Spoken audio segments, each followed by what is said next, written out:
ესე იგი სახელმწიფო როგორ აიღო ეს ადამიანი, კარგად მაგრად გამოიყენა, დაგვიდა რომ პენსიას აიღებ. პრინციპში არ მოაწყო პენსიას აიღებ, მაგრამ არ გეყოფა. ესე იგი რაღაცა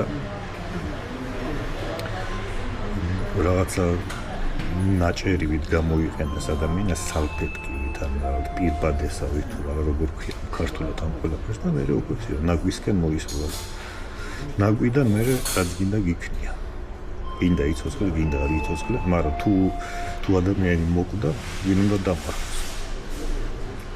თუ მეტუმეტეს სოციალზე არ არის ეს ადამიანი, დამარხვაც რამოდენიმე 1000 ევრო ღირს, თუ წინასწარ დასამარხი ფული დაზღვეული არ ახარ. თუ დააზღვო შენ თავს, ესე იგი 5000 ევრომდე მაინც ღირს